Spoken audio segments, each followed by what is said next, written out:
Hello everyone, Shri IAS academy में आपका स्वागत है। जैसा कि आप जानते हैं कि श्री आईएएस एकेडमी ने आंसर राइटिंग की सीरीज की शुरुआत की है, जिसमें ऑलरेडी हमारे 50 क्वेश्चन आ चुके हैं। ये हमारा पार्ट 51 है। इसमें हम देखेंगे कि आपके द्वारा हमारे टेलीग्राम चैनल पर किस प्रकार का प्रश्न भेजा गया, उसे आपने किस तरीके से लिखा और वास्तव में उसे कैसे लिखना चाहिए। तो चलिए शुरू करते हैं।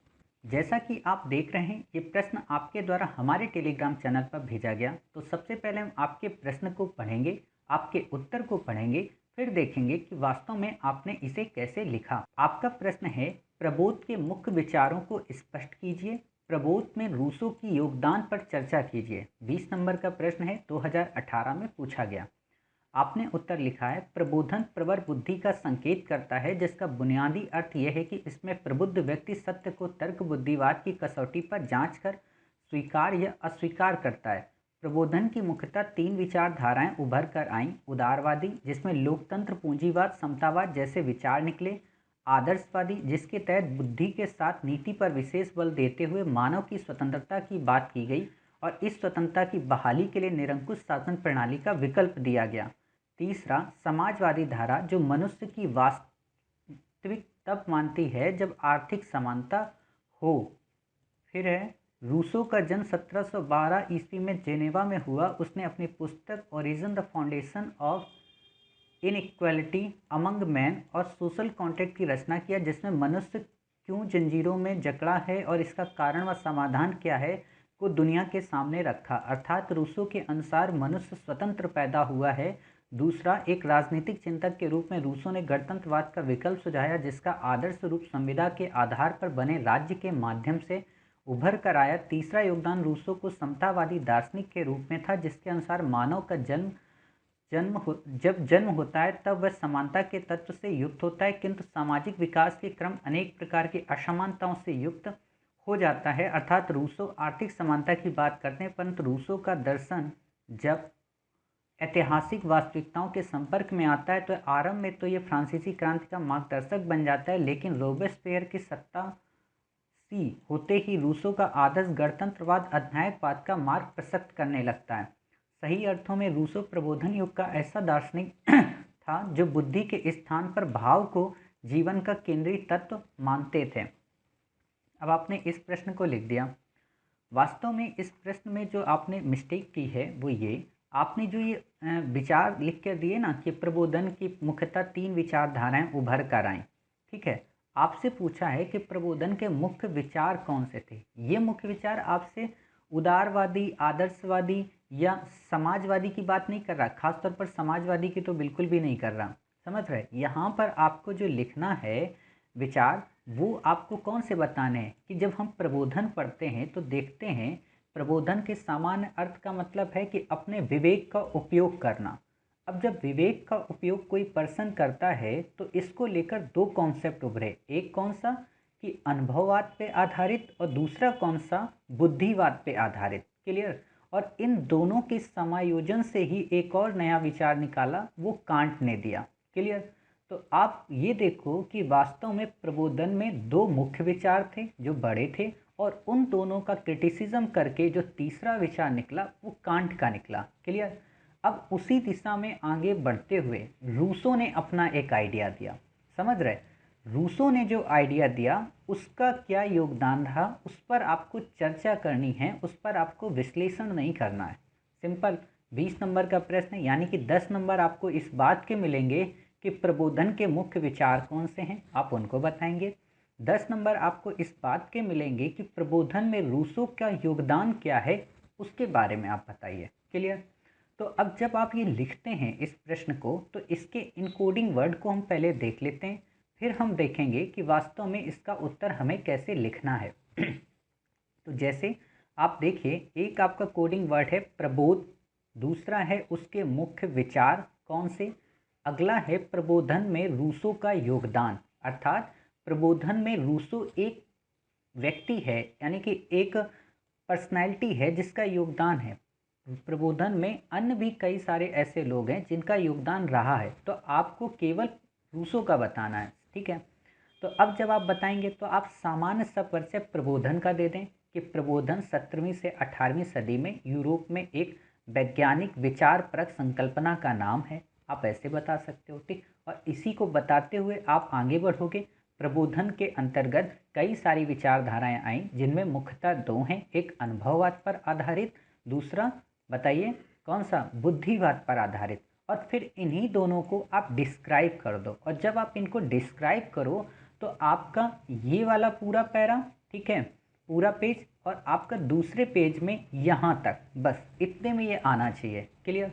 अब जब आप डिस्क्राइब करोगे तो आपके मन में प्रश्न आएगा कि सर अनुभववाद में हम क्या डिस्क्राइब करें और बुद्धिवाद में क्या डिस्क्राइब करें। तो आप देखोगे कि जो अनुभववाद के विचारक थे वो क्या कहते थे कि जो मनुष्य होता है वो ज्ञान के आधार पर, अर्थात मनुष्य का जो चित्त होता है, मनुष्य का जो मस्तिष्क होता है, वो एक कोरा कागज होता है, और वो अपने जीवन के बढ़ते हुए कदमों में सीखता है, अर्थात अनुभव के माध्यम से वो ज्ञान अर्जित करता है, और ज्ञान अर्जित करके एक तर्क और बुद्धिवाद तर्क लगाकर अपने एक सही निष्कर्ष पे पहुंच जाता है। क्लियर। ये बात कौन कहते हैं, अनुभववादी लोग।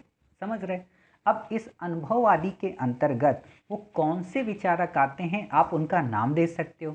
जैसे आप देखते हो ह्यूम का, आप बर्कले को, आप लॉक को।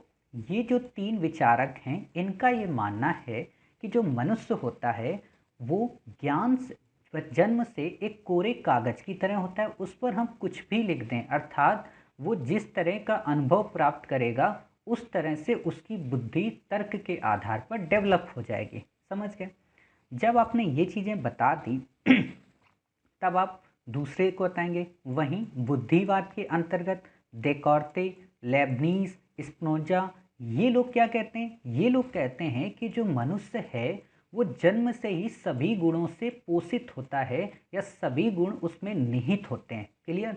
बस उसे अपने ज्ञान को जगाना है, और जब वो अपने ज्ञान या बुद्धि को जगा लेगा तो वो इस प्रकार तार्किक हो जाएगा और अपने सही डिसीजन पर या अपने सही निष्कर्ष पर पहुंच जाएगा। समझ रहे। अर्थात इन दोनों के अपने अपने अलग अलग आइडिया हैं। और एक और बात कि बुद्धिवाद वाले लोग अनुभववाद को नहीं मानते, और अनुभववादी जो विचारक हैं वो बुद्धिवाद को नहीं मानते। समझ रहे। ये अपनी अपनी व्याख्या करते हैं, और जब यह व्याख्या करते हैं तो इन्हीं की व्याख्या का क्रिटिसिज्म करता है कांट। वो अपनी critique of the pure reason, critique of practical reason, इसमें बताता है कि इन दोनों में कमियां क्या हैं, और फिर प्रबोधन के जो बेहतरीन विकल्प है या प्रबोधन का जो एक निष्कर्ष है उसको अपने एक ऐसे में व्हाट इज एनलाइटमेंट में बताता है कि वास्तव में प्रबोधन को तो ना तो बुद्धिवादी लोग समझ पाए ना ही अनुभववादी लोग समझ पाए। क्लियर। तो वो उनको क्रिटिसाइज करके अपना एक निष्कर्ष देता है। वो कैसा निष्कर्ष देता है इसे हम अपने एक अगले प्रश्न में देखेंगे, क्योंकि आपने एक ऐसा प्रश्न लिखा है कांट पे, तो वहाँ पर हम इसे डिस्कस करेंगे। क्लियर। तो अब आप समझ गए कि वास्तव में प्रबोधन के मुख्य विचार कौन से थे, तर्क, बुद्धिवाद और अनुभववाद। आप इनको डिस्क्राइब कर दो। जब आपने इनको डिस्क्राइब कर दिया फिर आप बताओ कि रूसो का क्या विचार था। ठीक है। और रूसो का जब आप रूसो को जब आप बताओगे तो बता दो। देखिए डेट इतनी लिखने की ज़रूरत नहीं होती कि 1712 में जन्म लिया, कब लिया। आप एक मोटा मोटा याद रखा करो कि हाँ 18वीं सदी का विचारक था फ्रांस का। ठीक है। इसने क्या कहा, इसने कहा कि जो मानव होता है वो स्वभाव से तो संत होता है, अर्थात वो सीधा होता है, किंतु अब वो जिस प्रकार सभ्यता का डेवलपमेंट हो रहा है उस डेवलपमेंट के अकॉर्डिंग उसका स्वभाव बदल रहा है, और इस स्वभाव के बदलने के कारण वो पतन का शिकार हो रहा है। कह सकते हो कि उसके अंदर के जो नैतिक मूल्य हैं वो डिस्टर्ब हो रहा है। समझ रहे। और जब वो डिस्टर्ब हो रहे तो इसका कारण उसने बताया कि सभ्यता के विकास से मानव के अंदर जो संवेदना है वो कम हो गई, अर्थात ये किसको बेस बनाता है, इमोशंस को। क्लियर। अब जब इसने इमोशंस को बेस बनाया तो इसने बुद्धि का खंडन कर दिया, यानी कि बुद्धि के स्थान पर इसने इमोशंस को प्रायोरिटी दी, और इसने क्या कहा कि सभी मनुष्यों को एक साथ आकर एक समझौते के तहत एक अथॉरिटी का निर्माण करना चाहिए। बेसिकली देखिए जब आप रूसो, हॉब्स, लॉक, हीगल इनको पढ़ते हो ना पॉलिटिकल साइंस की थ्योरी में, तो ये लोग स्टेट निर्माण की प्रोसेस को बताते हैं कि जब स्टेट का निर्माण होता है तो उस समय जो पावर है, जो प्रभुता है, स्टेट को बचाने के लिए किसे देनी चाहिए और देनी चाहिए तो क्यों देनी चाहिए, वहाँ से एक कॉन्सेप्ट इमर्ज होकर आए हैं। जब हम अपनी वर्ल्ड हिस्ट्री की सीरीज शुरू करेंगे ऑप्शनल में, तो वहाँ पर हम काफ़ी डिटेल में आपको रूसो के सोशल कॉन्ट्रैक्ट को, रूसो की जनरल विल को, इन सबको एक्सप्लेन करेंगे। यहाँ बस हम आपको एक थोड़ी सी जानकारी देकर इस टॉपिक से हटेंगे, क्योंकि फिर इस प्रश्न की जो लेंथ है वो बढ़ जाएगी। क्लियर? तो रूसो क्या कहता है कि स्टेट के निर्माण के लिए सभी को अपनी अपनी कुछ इच्छाओं को एक जगह पर सहमतिपूर्वक आना चाहिए, जिससे एक स्टेट की प्रोटेक्शन के लिए एक अथॉरिटी का निर्माण हो सके। अब होता क्या है, लोगों के पास कई सारी इच्छाएं होती हैं, तो रूसो कहता है कि ठीक है, आपके पास कई सारी इच्छाएं होती हैं, आप उनमें से कुछ इच्छाएं कॉमन रूप से सब लोग आकर अपने अपने दे दो थोड़ी थोड़ी। जैसे आप देखते हो ना सेल्फ हेल्प ग्रुप्स का जो वर्क होता है, और जो सबने अपनी थोड़ी थोड़ी इच्छाएं आकर दे दी कि ठीक है सर हम इस चीज़ पर सहमत हैं, तो उससे एक अथॉरिटी का निर्माण कर दो। अब जो वो इस अथॉरिटी की बात कर रहा है, वास्तव में उसने इस चीज़ को गणतंत्र से जोड़ दिया, अर्थात डेमोक्रेसी से जोड़ दिया, और उसकी यही जनरल विल आगे चलकर फ्रांस की रेवोल्यूशन में डेमोक्रेसी को प्रमोट करने में सहायक हुई। लेकिन उसके बाद के जो लोग थे जिन्होंने अपनाया रूसो के आइडिया को, वो डेमोक्रेसी से अधिनायकवाद की ओर चले गए, जैसे रोबेस्पियर। क्लियर? अब वो क्यों गया उसको हम आगे पढ़ेंगे। इसीलिए कहा जाता है कि रूसो का जो आइडिया था उसने अधिनायकवाद को जन्म दे दिया। तो कैसे जन्म दिया वो हम जब फ्रेंच रेवोल्यूशन से संबंधित एक प्रश्न सॉल्व करेंगे तो वहाँ देखेंगे। क्लियर? अब आप ऐसे देख सकते हो कि कैसे उसने सोशल कॉन्टैक्ट के जरिए लोगों को प्रमोट किया, और इस तरीके से उसने डेमोक्रेसी के एक नई ज्वाला आप कह सकते हो जलाई, या आप कह सकते हो कि डेमोक्रेसी के प्रति एक दीप प्रज्वलित किया, जो आगे चलकर हमें अमेरिका और फ्रेंच रिवॉल्यूशन में देखने को मिलता है। क्लियर? अब जब आप इतनी सारी चीज़ें बता दोगे, फिर आप निष्कर्ष दे दो कि निष्कर्षता कहा जा सकता है कि रूसो का योगदान उस समय के संदर्भ में और वर्तमान संदर्भ में क्यों इम्पोर्टेंट है। क्लियर? आपको बस इतना लिखना, ज़्यादा आप कहानियाँ जब लिखने लगते हो ना कि रूसो ये कहता था कि मनुष्य सर्वत्र जंजीरों से जकड़ा है, ये सारी चीज़ें, क्योंकि ये सभी लिखेंगे, आपके उत्तर में मौलिकता झलकनी चाहिए, और ख़ासतौर पर वर्ल्ड हिस्ट्री में आपकी मौलिकता झलके। क्यों? क्योंकि वर्ल्ड हिस्ट्री के जो शुरुआती प्रश्न है पुनर्जागरण और प्रबोधन, और ख़ासतौर पर आइडियोलॉजी के, ये आपके इथिक्स के पेपर से रिलेट होते हैं। साथ ही पब्लिक एडमिनिस्ट्रेशन के प्रति आपके लिए एक काफ़ी अच्छी कह सकते हो थिंकिंग प्रोसेस को डेवलप करने में भी सहायक होते हैं। इसीलिए एग्जामिनर चाहता है कि आप यहाँ पर मौलिक होकर चिंतन करें। क्लियर? तो आप ऐसे इस प्रकार का उत्तर लिख सकते हैं कि कैसे हम बताएंगे प्रबोधन के मुख्य विचार कौन से थे, बुद्धिवाद, अनुभववाद, उन दोनों को एक्सप्लेन करेंगे, उनके दोनों के क्रिटिसाइज करते हुए कांट तक पहुंच जाएंगे, और फिर हम प्रबोधन में रूसो के योगदान पर चर्चा कर देंगे। उम्मीद है आपको ये प्रश्न काफ़ी अच्छा लगा होगा, इसका उत्तर आपको समझ में आया होगा। मिलते हैं आप ही के द्वारा भेजे गए एक नेक्स्ट नए प्रश्न के साथ। तब तक अपना ख्याल रखिए और स्वस्थ रहिए।